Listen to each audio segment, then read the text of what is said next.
Hey guys, this is Andy and this is Everyday Supergirl. This week's episode, we're going to be doing more of what I'm hoping this series can be, which is me being able to give advice on everyday things. So, this week, on this particular episode, I happen to have had a dentist appointment about 3 days ago now, and I was thinking a lot of people are nervous about going to the dentist. They might be almost scared of it, they just don't like it. I've never been one of those people, but I know a lot of people are like that. So I was thinking, how about this week's episode will be dedicated to how to survive going to the dentist. So please enjoy the dental survival guide, as I'm calling this, and this week's episode of Everyday Supergirl. Woohoo!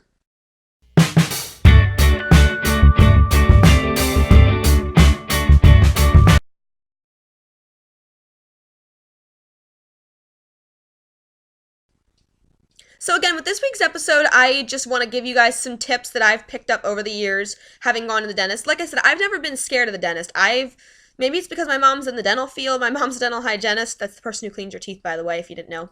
Maybe that's why I've never really been nervous about going to the dentist. But regardless, that's something I've never been nervous about. But I know there are a lot of people who have had a bad experience or have had something happen, something go bad, or just don't like going to the dentist. So I thought I would give you guys this week some tips on that. So, tip number one for how to survive going to the dentist is, this might sound kind of stupid, but emphasize the positives of going to the dentist. For example, most people will, when they think of going to the dentist, they think, oh, well, I hate needles, or I hate the sound that the little scraper, it's called an explorer, by the way, that the scraper makes when the hygienist is getting the plaque off your teeth, or I hate the noise that the polisher makes, or I hate the noise the drill makes.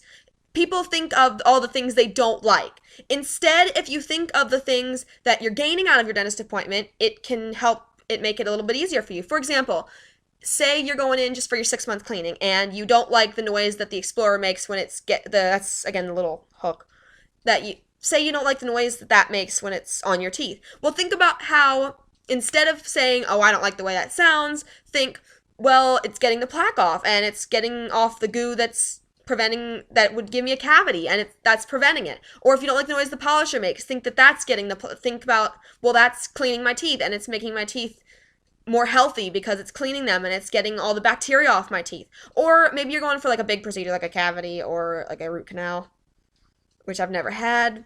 Fingers crossed I never do have. And maybe you don't like needles, like me, which is why I'm terrified the day I get a cavity, I'm probably gonna cry. But anyways, say you don't like needles and you're dwelling on the shot and you're thinking, oh my god, I have to get a shot and it's gonna hurt and it's a needle and I'm so scared. But instead think about, okay, well, it's only gonna hurt for a couple seconds and then I'll be numb and nothing else will hurt, and there will be no other pain and I won't feel them drilling into my tooth. Or maybe you don't like the noise the drill makes. Well, just think how it's drilling the cavity out and it's preventing you from having to have a root canal later. Or if they're running the drill, if you're having a root canal, think about it's preventing you from having to get the tooth taken out. Think about the things that you are gaining out of the dentist appointment rather than the things you don't like, and it can really help. Positive thinking it's a technique that's been used for many years. People use positive self-imaging, athletes use it, people use it all the time to imagine themselves winning or doing well. It's tried and true technique, so consider giving it a try. You might surprise yourself. So tip number two is, if you don't like when they're working on your mouth, don't watch. And if you think you're going to look stupid closing your eyes, wear a pair of sunglasses. I know that at my dentist's office, you're actually required to wear sunglasses because they don't want you getting water in your eyes or anything like that. So just close your eyes. If you don't like if you have to get an injection and you don't like watching the needle, close your eyes. If you don't like when they're using the drill in your mouth, close your eyes. It's, again, a really simplistic method, but it can really work because then that way you're not watching and you're not dwelling and you're not getting more scared. And again, if you feel dumb closing your eyes, wear a pair of sunglasses because then nobody's going to be able to tell if you have your eyes closed or open or what you're doing. So tip number three is, if you're really, really, really nervous, talk to your dentist and ask them if there are options to sort of calm your nerves. For example, there are some dentist office that if you're really nervous about having a cavity filled or a crown put on or a big procedure, they can actually put you to sleep. You can actually come in and bring somebody to drive you home, and they'll give you an IV or they'll give you a shot, and you'll sleep through the whole appointment. There's something as easy as laughing gas. Laughing gas, it doesn't make you woozy. It makes you feel funny while you're on it, but then as soon as you're off it, it doesn't make you fall asleep. You can drive afterwards. It calms you down. It just has a relaxing effect. Um, a lot of dentist office will prescribe Ativan. If you're super nervous and you want to take an Ativan beforehand and just relax and calm down, then they'll do that for you. Even something as simple as ask your dentist if you could wear your iPod and put your headphones in while you're having your teeth worked on, because then it'll block out the noises of the drill if that's what you don't like about your appointment. Most dentists, I would say probably 99% of dentists will let you bring somebody in the room. If you just want some moral support, if you want your parent there, or if you want your friend, or if you just want somebody there to be with you and to hold your hand if you're nervous, that's cool too. There are so many different ways to calm your nerves that you shouldn't just have to suffer and be nervous all the time. Ask your dentist what's available and figure out what's best for you.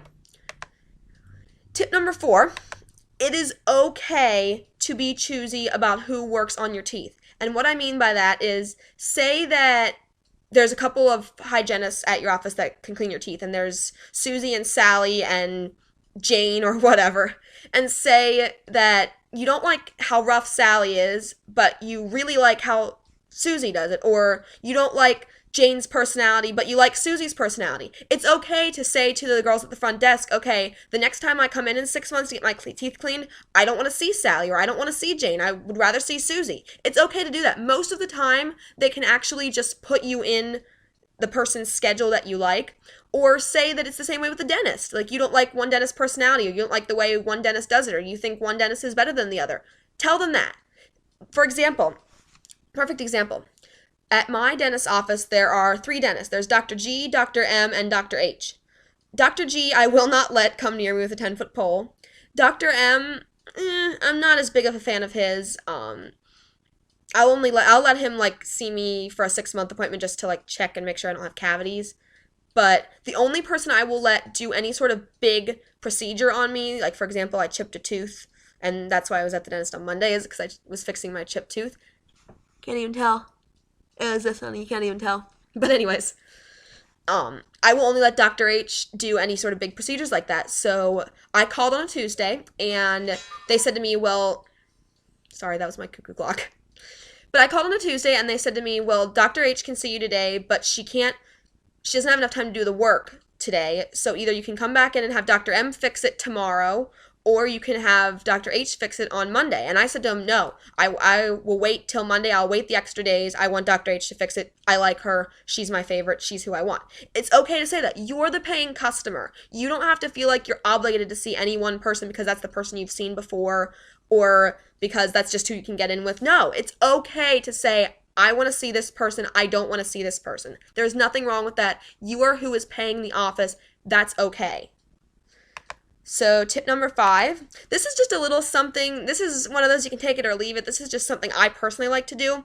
I personally like to schedule an appointment either first thing in the morning, or I don't eat breakfast, so right before lunch, or if I can't do that, I will take along a toothbrush and brush my teeth and floss them right before my appointment. So this just helps your teeth be at their best, be at their cleanest, and it just gives a good impression, and it helps if you want to avoid the lecture, so to speak. It just helps.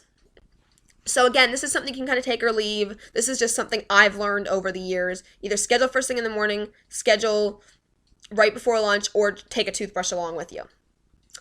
So then tip number 6, while we're on the topic of brushing and flossing, is to always, always, always, I can't stress this enough, one of the biggest ways to prevent having to have something big happen, having to have a cavity filled, some sort of problem in the future, is to floss. Dental hygienists and dentists will tell you this all the time, but most of them will not tell you why it's important. I'm going to tell you why it's important. Why it's important to always floss your teeth is because you can get cavities between, like in the grooves, between your teeth. And these cavities, they usually don't hurt because they're in between your teeth, and you usually can't see them with the naked eye unless they're huge, which that is if you like really let it go. You usually can't see them with the naked eye, and what'll happen is you'll go into the dentist and you'll get the x-rays done, and they'll say, "Oh shoot, you have 3 cavities between your teeth." They're called interproximal cavities. And then you're like, "Oh my god, I have 3 cavities between my teeth. How did this happen?" It's because you didn't floss. So this is why I cannot stress this enough. Floss your teeth. Avoid interproximal cavities. They are the hidden enemy. This is one of the easiest ways to avoid cavities is just by flossing. And it's not that hard. Just do it once a day. I only floss once a day and I have never had a cavity. In my tooth, between my teeth, nothing. Never had a cavity. So then that brings me to my final tip. And this is perhaps the most important thing. And that is, if you don't like going to the dentist, it is so important that you pick a dentist that you like. You need to have somebody that you can trust, somebody that you don't mind seeing, that is able to calm you down, that you think is nice to you. Maybe you're the person that likes a dentist talking to you the whole time. Find somebody who will talk with you during the procedure. Talk it out with you. Maybe you like somebody who doesn't talk, who just stays quiet. Find a dentist who is like that. It's so important, though, to find somebody that you don't mind seeing, because that way, if you do have any sort of big problems, then you've gotten to know them and you are okay with their personality, and it won't be quite as difficult because it's a person that you find nice. Again, example from my personal life. When I was about 15, I was seeing a dentist. He used to be my mom's boss. And I was seeing him just for a 6-month appointment, and I had a couple of stains in my back teeth. They weren't cavities. Like, my dental hygienist, she ran the Explorer through the teeth, and they weren't soft. Like, she couldn't get her Explorer down in the cavity. It wasn't a cavity. But my dentist, for some reason, got overzealous and goes, "Oh, well, why don't we," his term was, "let's prep it out and put some flowable," which is dentist speak for let's drill the tooth and put a filling in. And I freaked out. I was so nervous because it wasn't a cavity. I didn't have cavities, but he just decided that he wanted to drill those out. Thankfully, my mom, who again has been in the dental field for 30 years, thankfully she was standing in the room, and she just looked at him and said, "No, you're not going to do that.